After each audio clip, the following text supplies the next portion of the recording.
3 months ago, I was not really as worried about AI as I am now. But as of this month, I have seen AI headshots look as good or better than what me and my peers are creating. And what's going to happen is it's going to be a dramatic race to the bottom, because right now AI headshots are $29.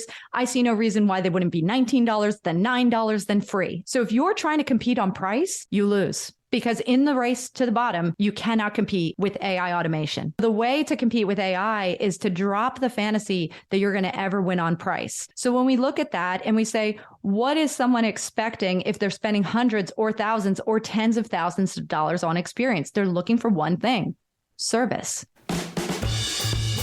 Hey, welcome to episode 374 of the Beginner Photography Podcast, brought to you by CloudSpot, the easiest all-in-one solution to deliver and sell your photos online. I am your host, Raymond Hatfield, and today we are chatting with portrait and headshot photographer Megan DiPiero about how to outsmart AI and protect your butt as a photographer. Now, Megan wears way more hats than just photographer. As a stay-at-home mom, she built multiple six-figure photography businesses, as well as coaches photographers to do the same. So, I mean, she has a coveted 10K club, which she's going to go into in this episode, but she is the real deal. Now, with all the conversations around AI image generators and what it means for photographers lately, I really wanted to invite Megan on to talk about her feelings about AI. And I've got to say, it's both optimistic and also terrifying at the same time, but with 100% great thoughts to consider. So at the end of the interview, Megan does have a gift for you all, and I know that it is going to be incredibly helpful to anybody who grabs it. So with that, let's go ahead and get on into today's podcast episode with Megan DiPiero. Megan, I want to know, when did you first know that photography was going to play an important role in your life? I would say that I first knew when I was willing to take rejection. That was the time. And interestingly, I've done many other endeavors in my life. One of the things I did was I studied theater for a long, long time. And then the very first audition I had, I flopped and I got rejected. And I said, well, done with that. And I basically threw away years of practice because I realized I didn't want the rejection. But when it came to photography, the first rejection I had, I just dusted myself off, got back up again. And I said, okay, I'm ready to hit it. And that's how I knew. I was like, this is the thing that I'm willing to take the knocks and still get back up again and come back, because it was that important to me. So I said, I'm in. This is my career. Why? What was it about photography that made you say, I'm going to push forward with this more so than theater? Yeah. So specifically, I think I like to ask people this question when they're thinking about, should I quit? Because everything gets hard at some point. When you're learning, you're always going to get to this place where it's like, this is hard. This isn't the fun and easy thing it was. I'm starting to get into some challenges here. So I got to that place and I considered, should I quit? And there was so much anguish around the idea of quitting and a miserable feeling in the pit of my stomach that I said, no, I can't do that. I've got to trudge forward and make this happen. So that's the question I always ask people. When you get to that tough spot, do you sense a feeling of emotional release? Like, oh, there's a weight off my shoulder. If I could just let this go, I'd be so happy. Or do you get this feeling of, no way, I've got to double down because I cannot consider letting go of this. So that was my feeling with letting go of theater. I said, you know what? It's okay. It would feel good to walk away from this. I'm ready to move on. But with photography, every challenge I faced, I said, you know what? This is hard, but I'm here for it. And always pushing through has brought me to new insights and achievements. Oh, I love that. Pushing through is a difficult thing. Can you remember any of those specific struggles that you had that made you have to question yourself? Oh, well, okay. So I kind of get into the business side of things because the art side is a challenge, but for me, business is even more so the challenging place. And one of the things was we were just talking about the idea of when you build it, they will come, right? If I make this business, everyone's going to be here for it. So every single time that I have had a launch, and by launch, I mean, I'm running a promo, I'm putting all my energy into advertising it. And I say, here it is, world. And then everyone says, oh, crickets. That's always been a challenge for me. And you think, wow, I put so much thought into launching this and picking the right words and the perfect date and the amazing props and everything that's going to go with it. And then you put it out there and you just wait and see. And time and time again, as I saw that people didn't respond immediately, I said, you know what, that's okay, because I have more I can bring to this. So it became about, I'm not just going to let it be a one and done announcement. I'm going to now personally reach out to people. I'm going to go call my mother and the person down the block and my sister's friend and my contact from networking and my old grade school teacher. I'm going to make everyone know about this. And so that has been initially, that was a really big challenge, realizing that people aren't going to say yes immediately, but through perseverance, you do get the yes, and you get more and more yeses. And that same launch that was a very big struggle year one, when I ran it year two, that's when people would flow in. That's when it would get easier. So anytime you're doing something new, you can expect that it's not going to go off quite as amazingly as you think it will. But with that expectation set, you can just be prepared and double down and make it work for you. Wow. Yeah, I can relate to that 100%. And I know the sound of crickets very well. Yeah, the sound of crickets. Yeah. And that's hard, I know, especially when you are in those early days and you think... Yeah. It's hard enough to know, like, when are you ready to charge? So to have that first, hey, I'm doing my, a mini session or even I'm just shooting for free to build my portfolio, and you hear nobody respond, that is a very, very hard thing. I know that you've seen people, not only have you been in that situation, like you just said, but you've seen other people in that situation as well. Do you think that the issue is always just awareness? It's a self-awareness thing. It's how do you know what you don't know? So I think a lot of people really do buy into the idea, if you build it, they will come. And true business owners will tell you that, this amazing quote, the master has failed more times than the beginner has even tried. Oh, wow. And so if you talk to a master in business, they're going to say, get back on that horse and go again, because that's what we all know to be true. If you're a master, you've taken your knocks, you've gotten back at it, and you win through the perseverance. So for most people, the thing is, when you look at this challenge that you have before you, the victor is going to be the person who goes back again. And sometimes not everyone wants to go back again. You don't want to go back in the ring after you've been defeated. And that's why I was like, no, theater, goodbye, we're done. But with photography, I was like, I'm back, I'm here for it. And that's what makes champions. And so I think that anyone's capable of it. And the good news is, if it were easy, everyone would do it. So if you feel that you can bring more perseverance to the table, you will win. You will by default win, because going back again and bringing more of your passion to it, that's what really will stand out. So I know that you got to get back on that horse after you fall. But yes, what if you have a fantastic, I'm trying to relate this back to horses. What if you have a fantastic ride? Do you still get back on the horse? Like, what do you do the next time you get back on the horse? That's a sweet thing too, because sometimes it is going to be easy and it's going to be joyful, and it should be. And especially I find that like round two is more joyful than round one for sure, because, you become a more practiced rider. We're really going with this metaphor here. So, you have to keep on it, and it's going to get better, and the easy times will be there too. Mm-hmm. And that's one of the nicest things. People a lot of times will talk about how, oh no, success is easy. And I'm like, the people who are saying success is easy, that's because they've earned it and they've gotten there, and success will come easily. And the nice thing for me was that when I started photography, it actually was really easy at first. Like, I picked up my camera and I was like, I love all these images. I love my clients. I'm having so much fun with this. And so you don't want to lose that either. You want to keep the creative spark and keep doing what you love. And so if you feel that you're being faced by rejections or things aren't going how you wish, just return back to that joy and passion and start shooting for fun. Create a creative project, bring in someone near and dear to you who you know you can do no wrong with, and just experiment and have fun. Because when you get back to your core and the emotion and the passion of what you love about photography, it's a lot easier to share that with the world, because you're not putting the pressure upon yourself. You're just saying, I love this, I'm going to do it. And then you can also, once you're charged up and filled with that joy, now you can go back for the challenges. Those challenges are the hardest, because for one, I mean, just any challenges is difficult, right? But I think it's just not knowing like what happens next, right? And for me, myself, when I had first started, and it goes the same for like learning the creative side of photography too, where everything is so new, you feel like you're making such momentum very quickly. But then at some point you kind of level off in your learning of photography, and the same with business, unless you dedicate some time or knowledge into growing that, like finding out what is the next thing. And since I think I started following you in sometime early 2018, right? But since following you, I've seen your business grow considerably, right? Right. So can you tell me a bit about those times where maybe you've gone through a plateau, what you've done, and where your business is today? Yeah. So one thing I love to say is that you should always master one skill, master it completely, and then you can train it out, which gives you more space to then go for the next mastery.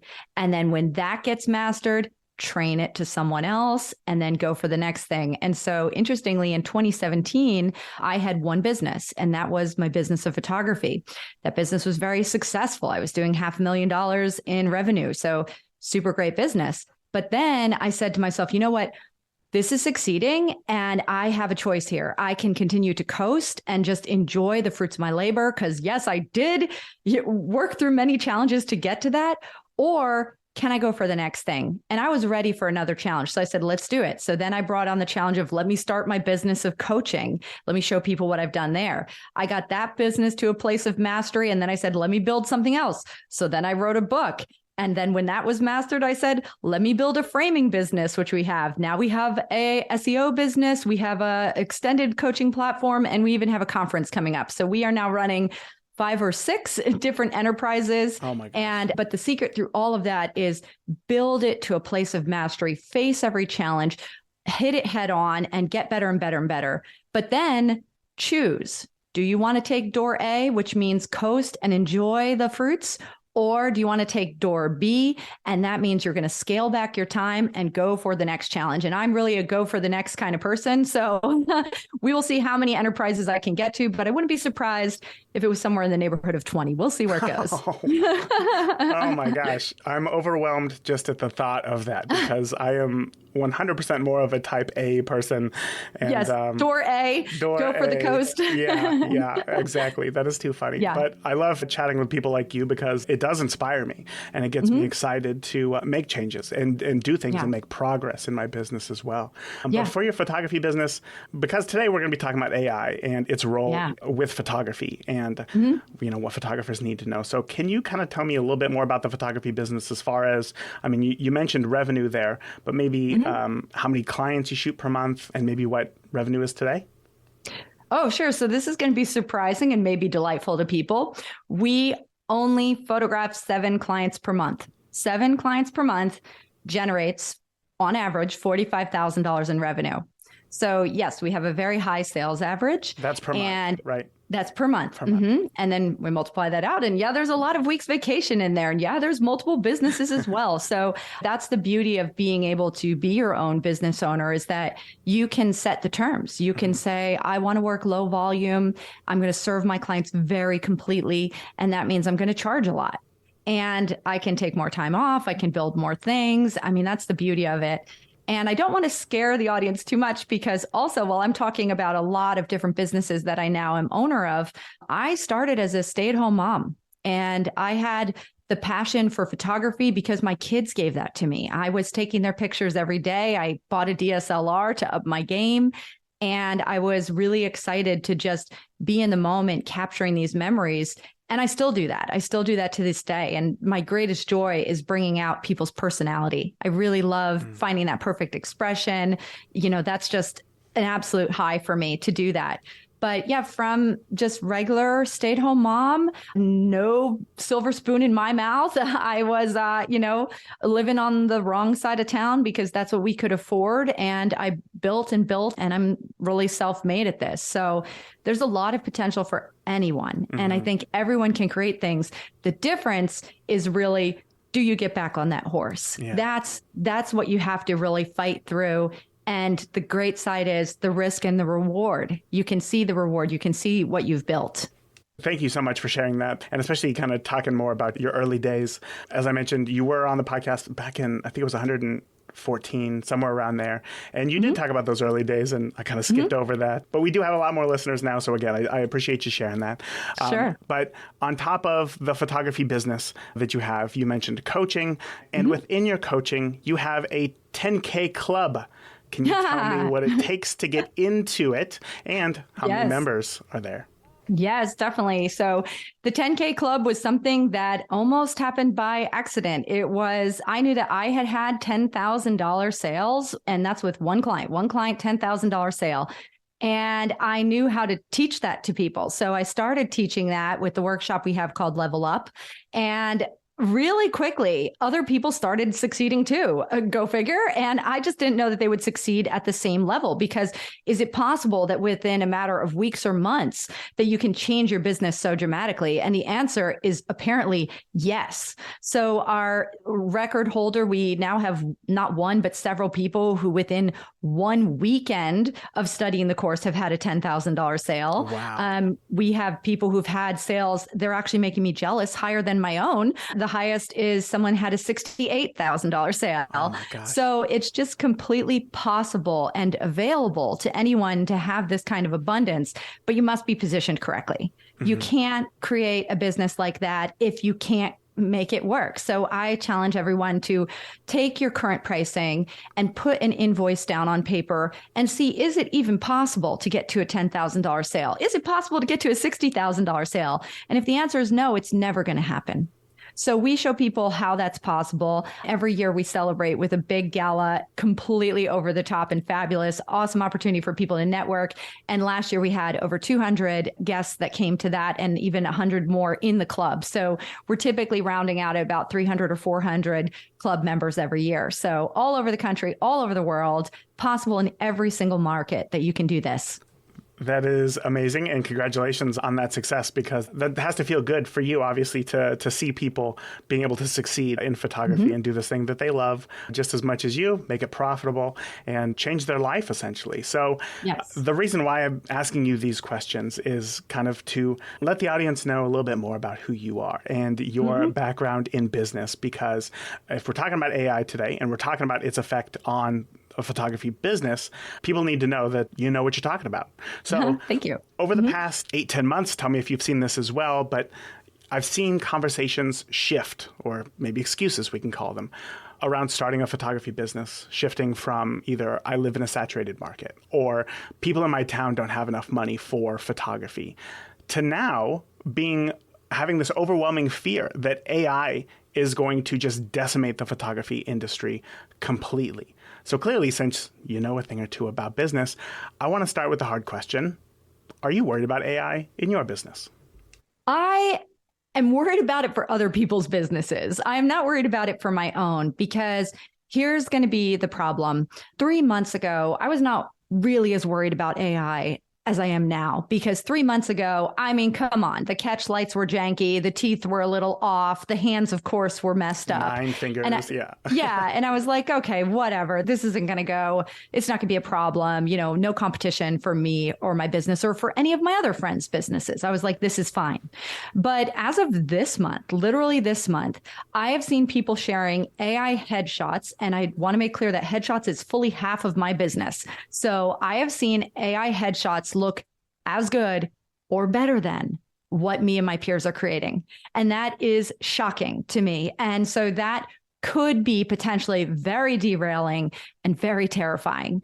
But then I look at it and I say, here's the thing. Imagine you have an office that has 100 people. If your office has 100 people, the chances that a consumer is going to be face-to-face with any one of those 100 people is very slim. You're talking, this is a call center, or this is a lot of people behind the scenes, and there's just not those close one-to-one connections. So to those people, I say, go ahead. Hire AI headshots, because if you're only going to be a face on a profile picture or a business card or an email signature, you do not need the experience of expensive photography. And what's going to happen is it's going to be a dramatic race to the bottom, because right now AI headshots are $29. I see no reason why they wouldn't be $19, then $9, then free. I see no reason why that wouldn't happen. So if you're trying to compete on price, if you're trying to offer headshots, $50 shoot and burn, $100 shoot and burn, you lose. You're done, because in the race to the bottom, you cannot compete with AI automation. So those businesses should be worried. Luckily, that is not my business. My business is the business of one thing, and that is service. That is my business. I create an experience for people. I create a wow moment. I build confidence. I pamper them. I give them a luxury experience. And for all this, I charge a lot. So in my market, when I first started, the going rate that I saw was $250 shoot and burn. You get an entire session of images from your headshots. And I said, hey, you know what? I'm going to be 10x that. And so the lowest that our clients spend is $500. And that includes 2 photos, 2. That's it. And then we have, on the flip side, we have people who have spent $20,000 on headshots. So when we look at that and we say, what is someone expecting if they're spending hundreds or thousands or tens of thousands of dollars on experience? They're looking for one thing: service. So the way to compete with AI is to drop the fantasy that you're going to ever win on price and to stop trying to compete in that race to the bottom and simply elevate yourself so high above that you have the resources, the time, the team that you can support something truly extraordinary and rave worthy.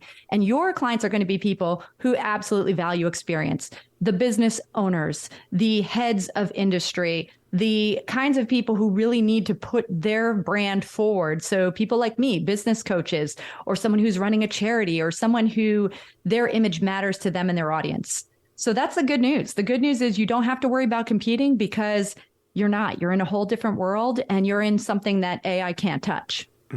So let me ask you, because I'm sure that you started here.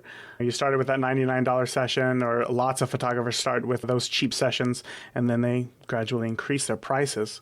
If it's going to be a continuous race to the bottom, how do we get to that level to where our invoices are 10 times what the lowest is going to be, so that we can build a business that is focused on service and not going to be, a target for AI? Yeah. So I will say that as a sales professional, and I've been a sales professional since I was 17 years old, one of those people that college was not really for me. So I got right into the workforce, and I have always loved brands that love service. So we're talking Nordstrom, Ritz-Carlton. Even when I sold cars, I wanted to sell at Saturn because I loved the whole Saturn experience. So I really wanted to provide that. So I had my 20 plus years experience in sales. And then when I picked up a camera and I wanted to be a sales professional, I was like, I know how to do sales. I just don't know how to do sales in this industry. So like so many other people, I started off just pricing with my gut. Hey, what would I afford? What would my friends afford? And I did the whole shoot and burn thing. Luckily, I only did it for 1 year because I said I got shoot and burned out. I was like, this is dumb. I'm over it. I'm so sick of my clients pushing me around and feeling little gratitude. And I'm so sick of working at 1 a.m. because I'm trying to edit an entire session. And I said, this is not for me. So with only 1 year of experience, I immediately changed my pricing, 10xing everything, and just got to a whole different strata. And here's the thing I want everyone to know. My art did not change overnight. Only my prices changed. And if you imagine where you're at, most people listening have about 1 year or perhaps more than 1 year experience. But my art was where their art was. My art was not I was not a master photographer when I started changing pricing. I was doing what I could, natural light, really still focusing on expressions every bit as much as I do now. But what I was able to do was I was able to apply all the things I loved about service-based businesses. And I said, how would a Ritz-Carlton handle this? How would Saturn handle this on a great day? How would Nordstrom do this? And I realized that service means you're really looking for something more than just image. It's not just about what pretty picture do I create for you, because AI can create that pretty picture. I'm saying, how can I serve you? How can I solve your problems? So what's the number one thing people struggle with? What am I going to wear? How am I going to be prepared? What do I need to think about? And solving those problems for them earns your place as a luxury provider. And then if you can add other luxury touches, like maybe don't just do the session, maybe add a makeup artist, have beautiful drinks available for your client. If the session is running long, take them out to lunch and foot the bill yourself. There's all kinds of ways that we can create a really extraordinary and exceptional experience and have people feeling really good about spending that time with us. And they're not necessarily related to taking the best picture. They're related to serving the best.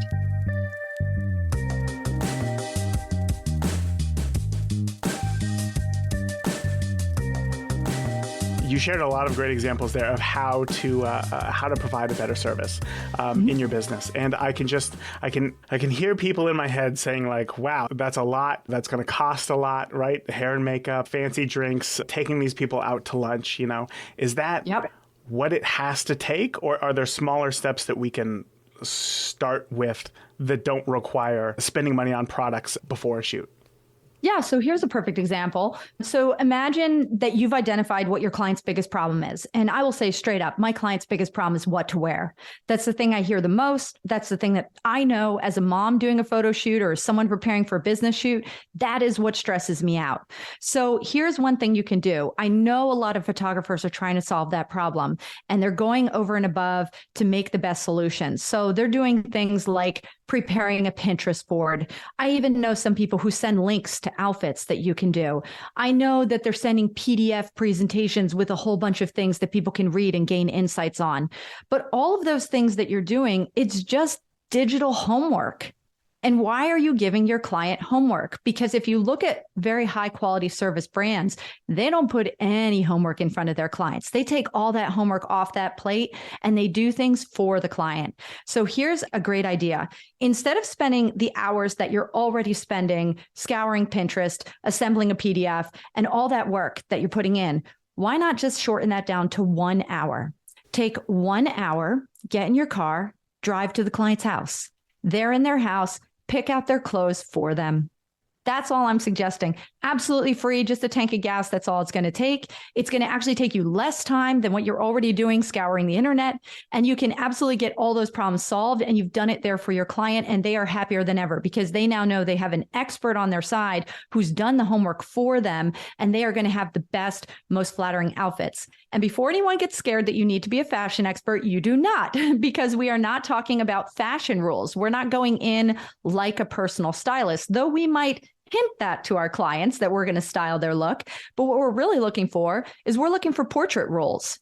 So for example, it might be very on trend to wear a flowy bohemian top that's very, voluminous at the waist. But guess what? If you have a lot of volume at the waist, you're going to look big on camera. And I don't know any woman out there who says, please make my midsection look bigger. So what we're going to suggest instead is we're going to say, let's wear something figure skimming or form fitting. And then we would pick that outfit out instead of the very voluminous bohemian top. And you've just solved that client's problem. And now she's going to look better on camera. So photographers already know these rules. They know what photographs well. They know what flatters their clients, but they're leaving the homework to their client. And I think that's a mistake.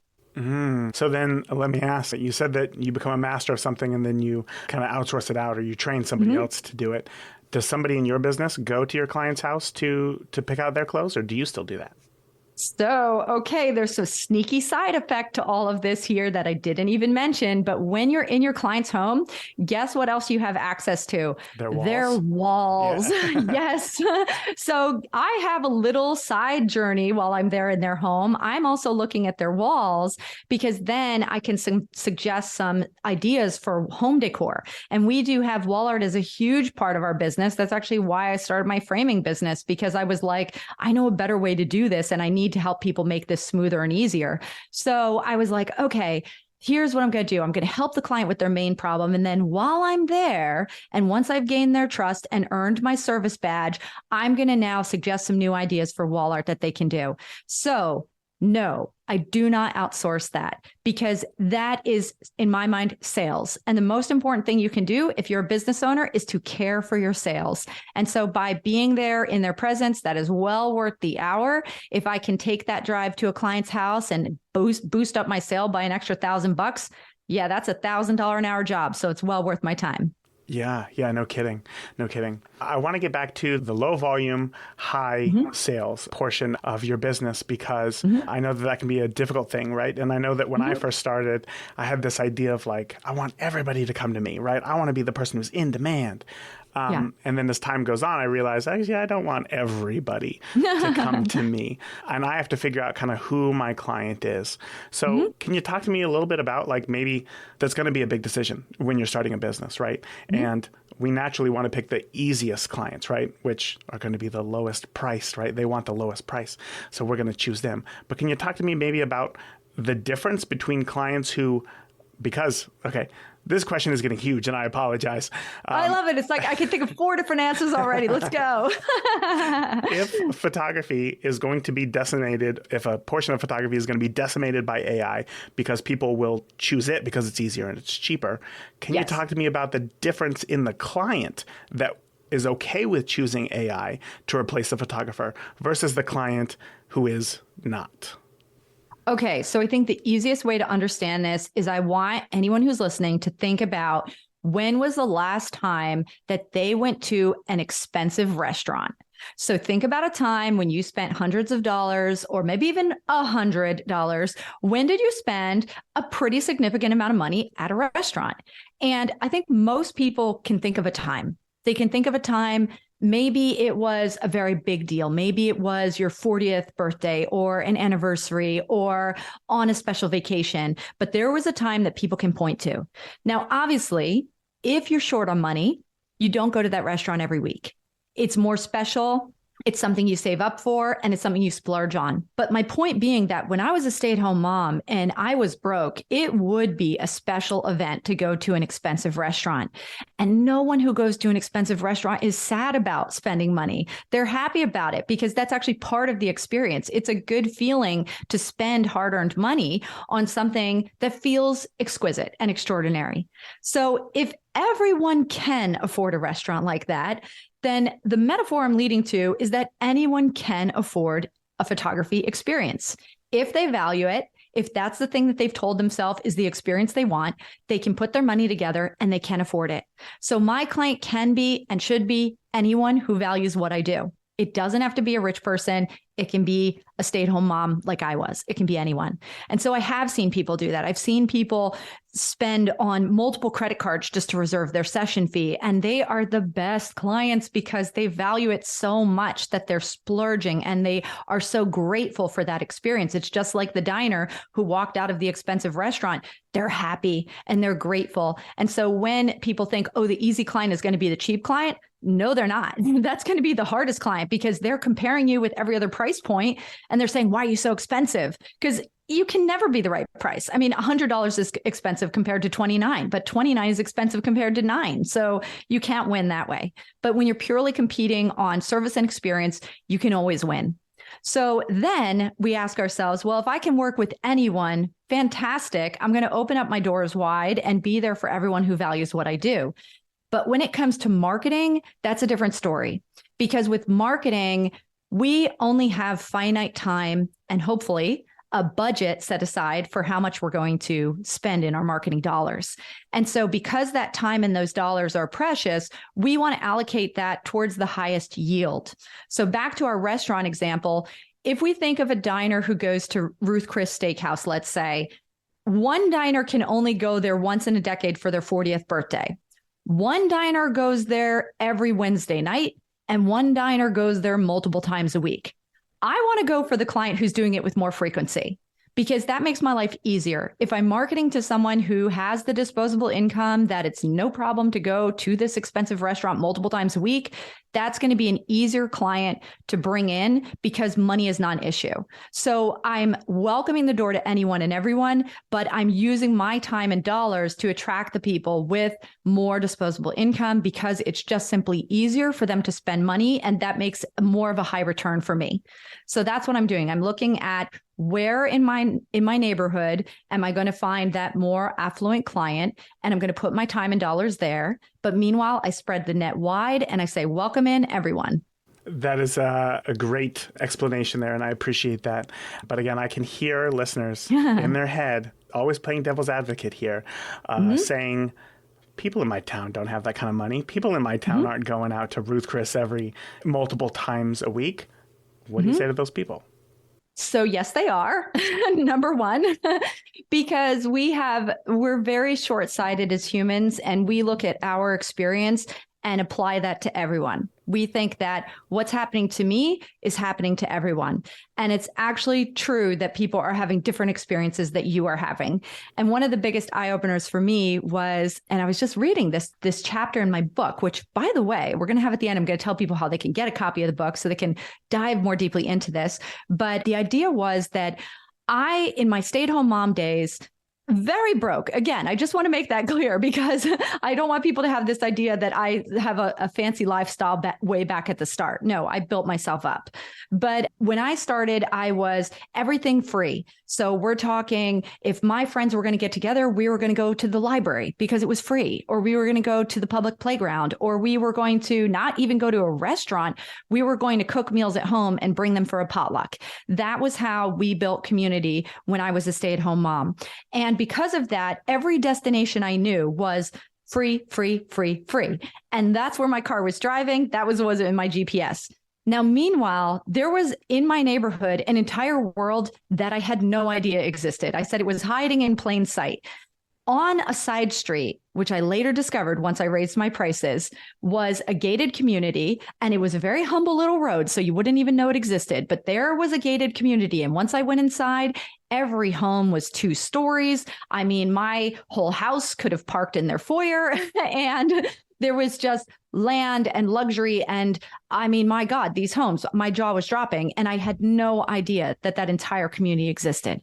And as I started working with more people in my community, I found out that wasn't an anomaly. There was actually more communities like that. There were dozens. There were dozens of places throughout Southwest Florida where there were people who were spending big bucks. And I found those people and started integrating myself into their communities more.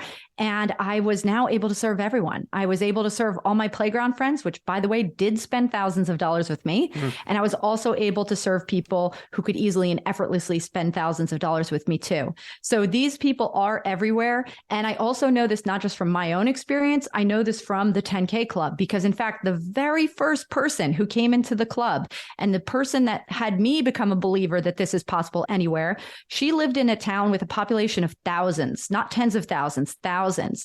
And I used to do in the 10K Club that I would actually fly to people's communities, take them out for dinner celebration to celebrate their moment. So I literally flew all around the United States and saw the kind of communities that people were coming from.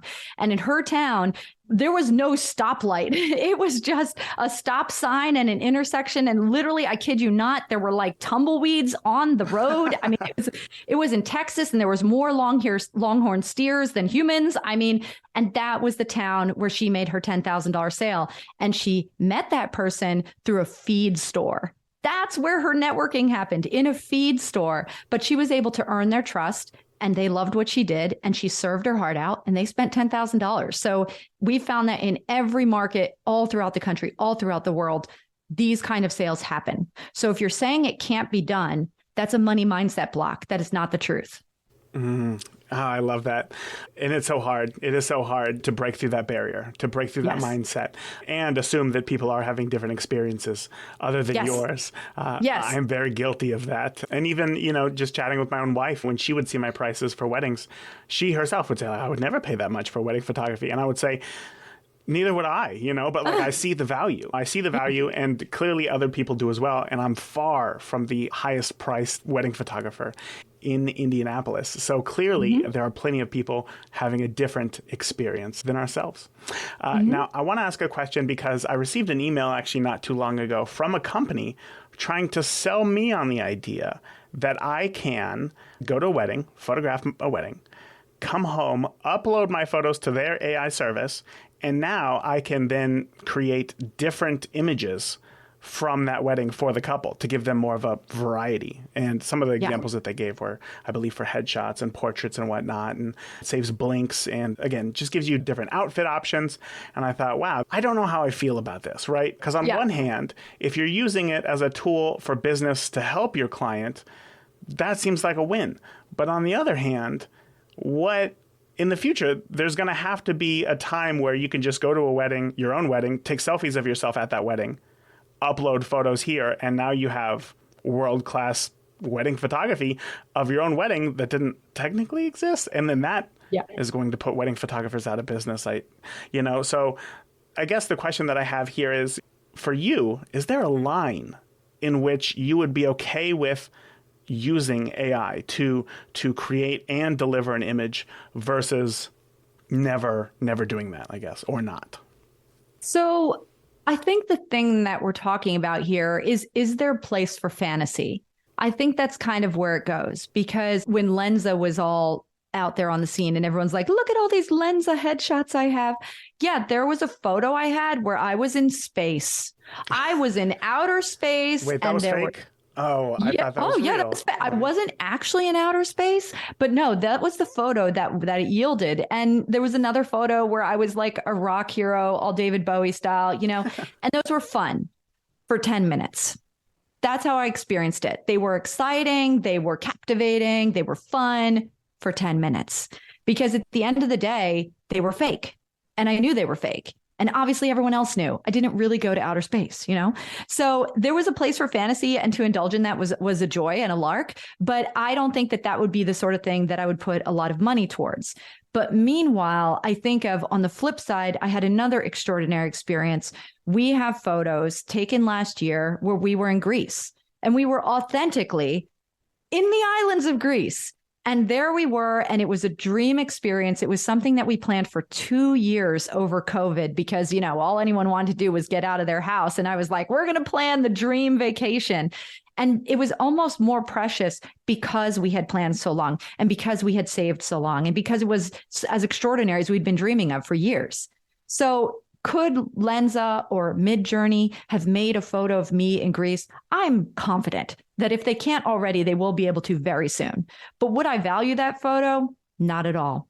And that goes back to our beginning conversation.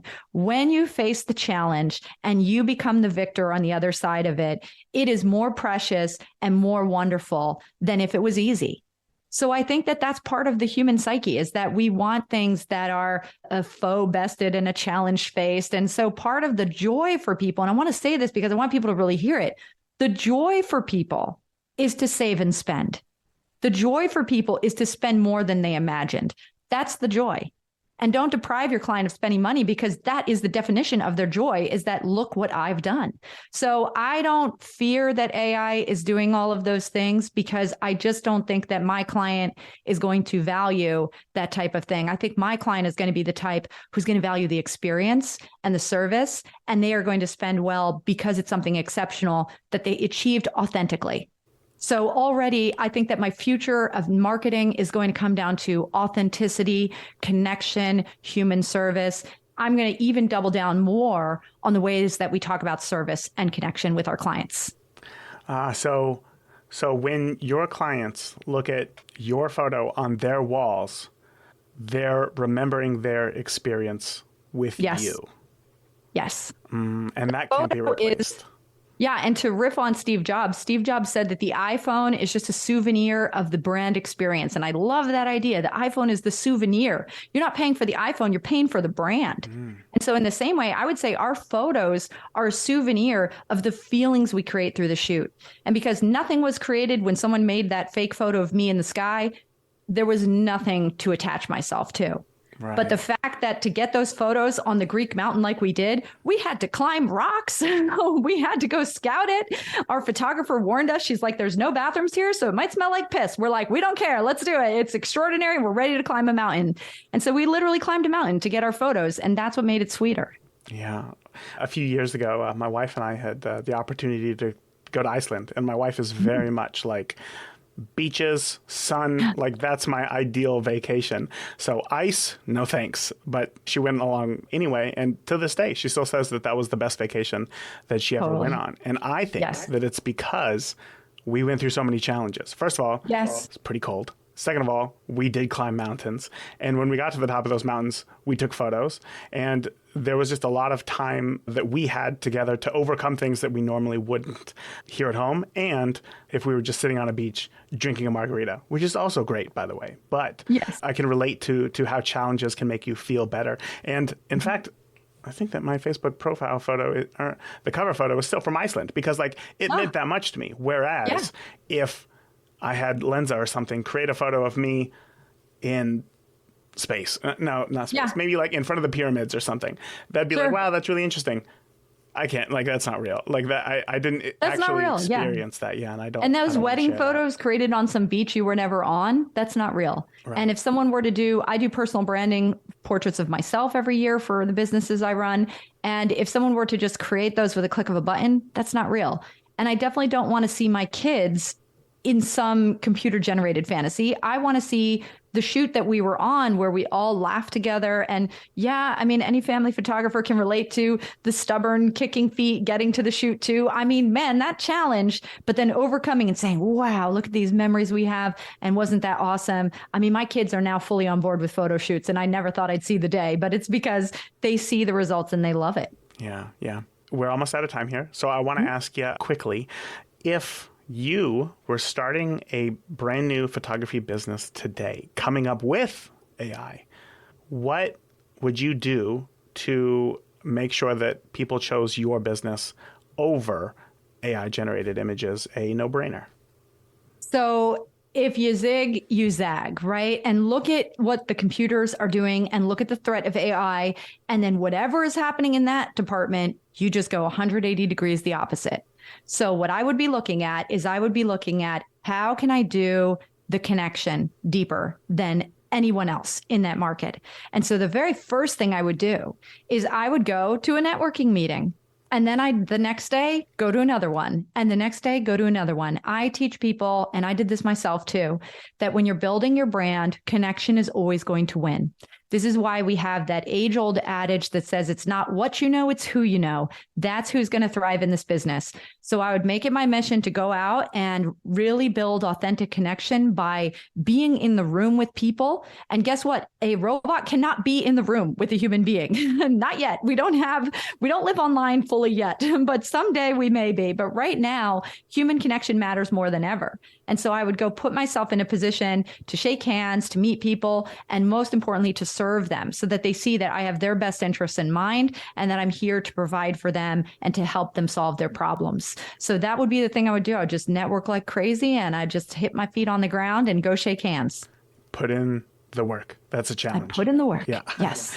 Yeah. And I will admit that if I showed up to a conference or if I was in a room with one of those Boston Dynamic robots, no, I'd freak out. Like, I'm much happier with humans than I am robots at this point. So that would be better. Yeah. Megan, I want to say thank you so much for coming on, sharing everything that you did today. You mentioned that you are an author. You mentioned your book earlier. Yes. So can you tell me a little bit more about the book, who it's for, and where else we can find you online?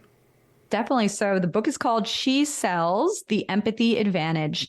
And I really think that anyone that cares about people and has that empathy advantage is absolutely built to thrive in this market. So I would encourage everyone to pick up that book. We've got a free copy. So if anyone goes to shesellsgift.com, you can pick up your audiobook there. I hope you like my voice because you'll be hearing more of me. And I'm going to read the book to you myself so I can teach you everything that I knew to build my business. And the idea is I'm taking people from knowing nothing about sales all the way up to the sales mastery concepts that you'll learn there. And you're going to learn that sales is not some slimy, manipulative thing. Sales is one thing: service. And when you can master service, you can sell very big, $10,000 sales even. So that's the first thing I invite them to do. And if you want to check out even more about me, you can go to megandipierocoaching.com. That's my hub online that anyone can find me. And I even want to hit up one more thing, which is that we are launching a conference, and it's called the Business of Photography Conference. We hyphenated to BopCon. BopConLive.com is where people can go to learn about that. You've got a nice long time. It's coming up in January, but we are going to have some of my business heroes there, including Donald Miller is keynoting, amazing business author and super amazing entrepreneur, and Denise DT. Denise DT is coming up from Australia. And if you have money mindset blocks, you need to go check out her books ASAP. Or you can come see both of those people keynote at our conference. I will be keynoting as well. And we'd love to see people there. As always, I have 3 big takeaways from my interview today with Megan. The first one is that, AI is going to change everything, but so has everything that has come before it, and yet we continue to evolve as a species and, what it is that we do to and how we survive, honestly. So AI is not going to end photography as a whole, but it is going to be a difficult transitional period that we are going to have to go through. The second takeaway that I had was just the importance of experience and service. Why do you go to a fancy restaurant on special occasions? Graduations, anniversaries, birthdays, all these things. Why do you go to fancy restaurants? Because you can get just as full for a whole lot cheaper going to a fast food restaurant. But people like to feel special.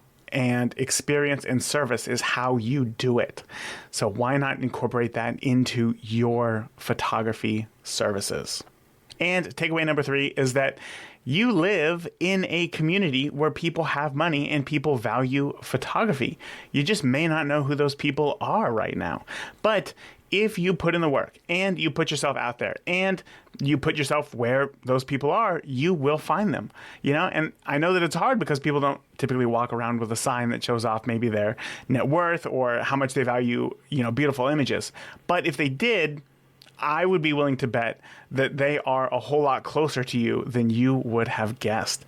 You just have to go find them.